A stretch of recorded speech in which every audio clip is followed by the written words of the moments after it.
नमस्कार आदरणीय समभाग गुंतवणूकदारांनो, ठाणे महाराष्ट्र येथून मी सत्यजित अभयकुमार शाह। आजची तारीख आहे 21 जुलै 2026 आणि माझा हा ब्लॉग आहे 242 नंबर। या माझ्या ब्लॉगचं नाव आहे equity investment is an art कंसात लॉस बुकिंग आणि मराठीत समभाग गुंतवणूक ही एक कला आहे कंसात तोट्यात विक्री करणे। हे सांगण्याची गरज नाही की मी हे जे सगळे ब्लॉग अथवा माझ्या व्हॉट्सअपवर स्टेटसला वगैरे जे काय माहिती वगैरे पाठवत असतो, ही बहुसंख्य भारतीय समभाग गुंतवणूकदार अथवा साधे गुंतवणूकदार यांना सुद्धा समभाग गुंतवणुकीविषयी जी काही गैरसमज आहेत, जे काही गैरसमज आहेत, कारण अनेक वचनी आहेत, ते बहुतेक जणांना भरपूर गैरसमज आहेत, ते सुद्धा काही कारण नसताना, तर ते दूर करण्याचा माझा आगळा वेगळा प्रयत्न आहे। हे आधीच सांगतो, जर एखाद्याला वाटत असेल की मी एखाद्या समभागाचं नाव सांगणार अथवा त्यांच्या भाषेत मी टीप देणार आणि किती दिवस ठेवायचे, किती दिवस, तर मी ते तसलं काही करत नसतो, करू शकतही नाही आणि करणारही नाही, कारण मी सेबी रजिस्टर्ड फायनान्शियल अनालिस्ट नाही। आणि खरं सांगू का, मला आयतं द्यायला कोणालाच आवडत नाही। म्हणजे आपणास माहीत नसेल, पण अमेरिकेत 18 वर्षाचा झाला की मुलाला घराबाहेर जायला सांगतात आणि स्वतःचं स्वतः कमव, स्वतःचं स्वतः घर कर असं सांगतात। पण आपल्याकडे अजूनही समभाग गुंतवणुकीमध्ये कसं दुसरा काय करतो हे कसं बघायचं, कसं त्याचे शेअर्स चोरायचे किंवा मग गुंडगिरी करून तुम्ही पुढचे 6 महिन्याचे पण आम्हाला सांगा, अथवा मग टिप्स मागत त्याच्या मागे धावायचं, अथवा कुठले तरी वर्तमानपत्रात वाचायचं आणि मग गुंतवणूक करायची, आणि सगळ्यात फसलं की समभाग गुंतवणुकीला नावं ठेवायची। आता सुद्धा एक घटना अशीच आहे जी मी आपणासमोर आणू इच्छितो। कसं असतं ना, याच्यात मी भर दिला आहे लॉस बुकिंग अथवा तोट्यात विक्री करणे। आता ही घटना एक खरी घटना आहे। मला कोणाचं नाव घ्यायचं नाही, मला समभागाचं नाव सांगायचं नाही वगैरे, पण घटना मात्र मी सांगू शकतो, कारण आपल्या मराठीत एक म्हण आहे, मागच्याला ठेच पुढचा शहाणा। पण तरी आपल्याकडे लोक म्हणतात नाही नाही ती ठेच नाही लागली, किंवा एखादा खड्ड्यात पडला तरी नाही नाही नाही नाही मी बघत होतो माझी कंबर किती कडक आहे, मजबूत आहे वगैरे, अथवा मी एक आसन करत होतो, पडासन पडासन म्हणजे पडल्यावर कसं पाय वर राहतात वगैरे, असं हा गमतीचा भाग नाही, हे खरं आहे। आता ही एक घटना काय आहे हे सांगतो। एका अतिशय शिक्षण घेतलेल्या व्यक्तीने एक समभाग 5 वर्षापूर्वी घेतला। तो समभाग लार्ज कॅप होता, इतिहासात त्या समभागाने चांगला परतावा दिला होता, पण त्याने काय चूक केली हे आपणालाही कळेल आणि नंतरही मी सांगेनच, पण त्या समभागाने या 5 वर्षात काय परतावा दिला हे कृपया आपण प्रथम पहा। 5 वर्षात त्या समभागाने वजा 32.48% हा नफा नाहीये, हा तोटा, म्हणजे वजा 32.48% तोटा अख्ख्या 5 वर्षात। म्हणजे याची मी सरासरी काढली, दर साल दर शेकडा वजा 6.50% तोटा, 4 वर्षात वजा 28.43% तोटा, म्हणजे दर साल दर शेकडा वजा 5.70% तोटा, 3 वर्षात वजा 19% तोटा, म्हणजे वजा 6.33% तोटा, 2 वर्षात 41 वजा 41% म्हणजे 41% तोटा, म्हणजे वजा 20.50 हे दर साल दर शेकडा तोटा झाला. आणि गेल्या 1 वर्षात वजा 32.39 म्हणजे वजा 32.39 दर साल दर शेकडा त्या व्यक्तीला तोटा झाला आहे. पण ती व्यक्ती म्हणजे असं आपण काहीतरी म्हणत असतो, म्हणजे उजव्या गालावर मारल्यावर डावा गालही पुढे करणार वगैरे, अशा प्रकाराने ती व्यक्ती शांत बसली. शांत बसली म्हणजे मुद्दाम नाही, कारण त्या व्यक्तीचा स्वभाव काय आहे, मी ज्या भावात समभाग घेतला त्या भावापेक्षा 1 रुपया जरी वर गेला तरच मी विकणार. का? कारण माहित नाही, पण म्हणजे असं वागणं असतं की मग आमच्या नाहीतर आमच्या खानदानाची इज्जत का सवाल आहे काय, आम्ही तोट्यात कसं काय विकणार. अरे पण तुम्हाला दिसतंय ती कंपनी, पूर्वीचे जे दिवस होते ते गेले त्या कंपनीचे किंवा त्या आस्थापनेचे, आणि ते नवीन डेव्हलपमेंट करत नाहीत. आता एक साधं उदाहरण, पूर्वी कोडॅक नावाचा कॅमेरा होता, आपल्याला माहीत असेल, जे आपण रील द्यायचा आणि मग स्टुडिओमधून ते छापून यायचे अथवा प्रिंट होऊन यायचे. त्याच्यानंतर मग यांनी निकॉन अथवा कॅनॉन यांनी माझ्या मते SLR DSLR हे कॅमेरे काढले, ज्याच्यात ते रील वगैरेची काही गरज नाही. तुम्ही सरळ तुमच्या लॅपटॉपला किंवा तुमच्या कॉम्प्युटरला ते ट्रान्सफर करू शकता. कुठे प्रिंट करायची गरज नाही, काही नाही. आता समजा एखाद्या गुंतवणूकदाराने त्या कोडॅकमध्ये पैसे गुंतवले असते आणि ते हे सगळं दिसतंय, तरी त्याने नाही मी विकले नसते, मी विकणार नाही कारण मी घेतल्यापेक्षा आता भाव कमी आहे केलं असतं, त्याच्यातच शून्य राहिलं असतं. आता एक कुठलं तरी उदाहरण घडलंय, बहुतेक जयप्रकाश का कुठलं तरी, ती कंपनी त्या बहुतेक आता मला आठवत नाही कोणी घेतली, वेदांता किंवा ह्यांनी घेतली आहे, अडाणी, माहीत नाही. तर सगळं व्यवस्थित सगळ्यांना सांगून ती डिलिस्ट झाली. पण असं एखादी कंपनी घेतल्यानंतर काय असतं, नियम असा आहे की त्या कंपनीला ज्यांनी कर्ज दिले ना त्यांना अगोदर पैसे दिले जातात. पण ही कंपनी विकत घेतानाचे जे पैसे मिळाले, म्हणजे ते जे डील झालं ते पैसे प्रथम ज्यांनी कर्ज दिलं त्यांना दिलं जातं, त्याच्यानंतर मग बाकीच्यांचं आणि मग समभाग गुंतवणूकदारांचं. पण ते पैसे देऊन काहीच राहिलेले नाहीयेत आणि अनेक समभागांनी ते डिलिस्ट व्हायच्या आधी विकले पण नाही. तर आता ठणठण गोपाळ. मग आता इथलं महत्वाचं, आता माझ्यासारखा जर समभाग गुंतवणूकदार असताना तर त्याने 1 किंवा 2 वर्ष बघितलं असतं, अरे बापरे, हा भले इतिहासात चांगला चाललाय, भले लार्ज कॅप आहे, पण अनेक गोष्टी मी पाहिल्या असतात. पहिलं म्हणजे बाकी त्याच विषयातल्या किंवा त्याच व्यवसायामधल्या बाकीच्या आस्थापना कशा चालल्या आहेत आणि त्याच्यात आता काय आलंय की का असं खाली चाललंय हे प्रथम पाहिलं असतं. आणि जेव्हा माझ्या लक्षात आलं असतं की ह्या आस्थापनेला खूप प्रयत्न करावे लागतील की याच्यातून बाहेर यायला.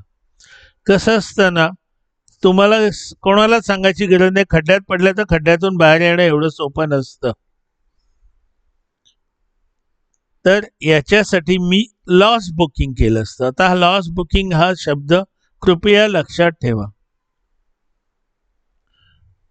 दुसरं, जर तुम्हाला असल्या काही गोष्टी विचारायच्या असतील, लॉस बुकिंग म्हणजे काय मला समजावा, तर मला संपर्क साधू शकता. माझ्या या व्हिडिओ खाली अथवा कुठल्याही व्हिडिओ खाली जे डिस्क्रिप्शन आहे त्यात माझे संपर्क क्रमांक दिलेले आहेत. त्याच्यानंतर तिथे माझा ईमेल ID पण दिलेला आहे.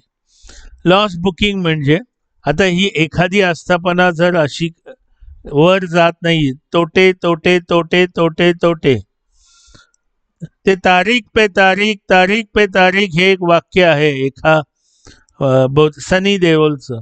हे तसंच आहे. तोटे पे तोटे, तोटे पे तोटे, तरी मी हात बांधून बसे. त्याला काय अर्थ आहे? बाहेर पडण्याचा मार्ग शोधावा लागणार ना. तर मी ताबडतोब त्याच्यातून बाहेर पडून कुठले असे आता समभाग आहेत की जे नवीन नवीन गोष्टीत शिरलेले आहेत, ज्याच्यातून चांगला नफा मिळू शकतो, हा अभ्यास मी केला असता. म्हणून मी शीर्षक दिले, equity investment is an art. लोकांना काय वाटतं काय मी त्याला विचारेन, मी इथे ना कान इथे हे करेन, मी ह्याचा ऐकीन त्याचा ऐकीन, माझ्या बायकोच्या भावाचा भाव, बहिणीचा नवऱ्याचा भाऊ तो काहीतरी सांगतो. अरे काय. आणि अजून एक असतं आपलं, सेबी सांगते, प्रत्येक जण सांगतं की तुम्ही गुंतवणूक सल्लागाराचा योग्य सल्ला घ्या आणि त्या सल्ल्यासाठी तुम्ही त्याला मोबदला द्या. पण आपलं, मला फुकटात पाहिजे, मला सगळंच फुकट पाहिजे, मला म्युच्युअल फंड फुकटात मिळतं. कोण म्हणालं म्युच्युअल फंड फुकटात आहे? तुम्हाला माहिती आहे त्यात छुपा खर्च किती आहे? तुम्ही म्हणता मला FD फुकटात आहे. आपणास माहिती आहे 6.5% बँक केवढे पैसे कमवते? तुम्हाला फक्त 6.5% देते आणि ते अनेकांना कर्जरूपी देऊन त्याच्यावर त्यांना भरपूर पैसा मिळतो. याच्या पुढे पुढे तर बँका अगदी मर्सिडीज गाडी घरी पाठवतील, या तुम्हाला FD काढायची, या. हा, तर महत्वाचं म्हणजे काय, तुम्ही कोणा योग्य व्यक्तीचा सल्ला घेत नाही, आवडत नाही. मी तर अनेक, मला लोकांनी काय काय सांगितलं सांगतो, नाही त्या व्यक्तीला पैसे द्यायचे म्हणजे आमचा खर्च वाढणार. आणि दुसरं महत्वाचं म्हणजे आमचा नफा वाढल्यावर आम्हाला जास्त हे द्यावं लागणार शासनाला, ज्याला इन्कम टॅक्स म्हणतात, अथवा कर द्यावा लागणार, उत्पन्नावर कर. अरे त्या कराचं नावच उत्पन्नावर कर आहे. म्हणजे उत्पन्न मिळाल्याशिवाय तुम्ही कर कसा देऊ शकणार? तुम्ही गाडी घेतली, गाडीत पेट्रोल न घालता मी गाडी कशी चालवणार? नाही बाबा, पेट्रोलचा खर्च येतो, अथवा त्या विद्युत म्हणजे आता जे नवीन EV निघालेत त्याचं चार्जिंग करायला नाही बाबा, मग गाडी घेऊन घरातच ठेवणार. का तर मी गाडी घेतली. मग तुम्ही कधी दिसला नाही कुठे? नाही हो. कोण खर्च करतंय? तर काय चुका सांगतो, पुढे पुढे पुढे पुढे पहा. आता तर मी म्हणजे लॉस बुकिंग करून, रिशफलिंग करून दुसऱ्या समभागात चांगला परतावा मिळून पुढे गेलो असतो. साधं उदाहरण, खोटं नाही सांगत आहे. काल माझ्या 2 समभाग जे नुकतेच मी निवडलेत, एक 5% वर अप्पर सर्किट, दुसरा काल 10% वर अप्पर सर्किट. आज पुन्हा तेच 5% वर, जो 5 होता काल तो परत 5 वर, दुसरा 10% वर अप्पर सर्किट. म्हणजे एकात मला 2 दिवसात 20% नफा, दुसऱ्या 10% नफा. म्हणजे समभागाचा भाव एवढा वाढला आणि ते कधी विकायचं मला माहिती आहे. तर मग मी लॉस बुकिंग करून तो पैसा इथे वाढवू शकतो. कळतं का आपणाला? आता हा पुढच्या वर्षी परत तोटा वाढेल अजून. आणि अशा प्रकारेच मी म्हणजे त्या तोट्याच्या चक्रव्यूहातून बाहेर येण्याचा प्रयत्न करणार आणि तो यशस्वी होणार, कारण मी ती आर्ट समजून घेतली, किंवा जी कला, समभाग गुंतवणुकीची कला समजून घेतलेली आहे. मी कधीच टिप्सच्या मागे धावत नाही. जो कोणी टिप्स देत असेल, बाबा हे टिप तुलाच लखलाभ. आणि आता त्या प्रत्यक्षात त्या हट्टीपणा करणाऱ्या समभाग गुंतवणूकदाराचं काय झालं ते थोडक्यात समज झालं. म्हणजे खरं खुरं सांगतोय, त्यांनी समजा 5 वर्षापूर्वी 1,00,000 रुपये टाकले असते त्याच्यात. आता 5 वर्षापूर्वी वजा 32.48 तोटा, म्हणजे 1,00,000चे किती झाले? 67,250. 4 वर्षापूर्वी 28.43% तोटा, म्हणजे 71,570 झाले 1,00,000चे. 3 वर्षापूर्वी वजा 19, म्हणजे 1,00,000चे 81,000. 2 वर्षापूर्वी 41%, म्हणजे 1,00,000चे 59,000. आणि आता 1 वर्षापूर्वी वजा 32,000, म्हणजे 67,610. काय कमवलं त्यांनी? अहो, त्यापेक्षा त्या व्यक्तीने बँकेत FD मध्ये पैसे ठेवून रोज झोपायचं, काही बाकी विचार नाही करायचा, कशाचा अभ्यास नाही करायचा, समभाग गुंतवणूक काय म्हणजे काही वाचायचं नाही, कशाबद्दलही वाचायचं नाही.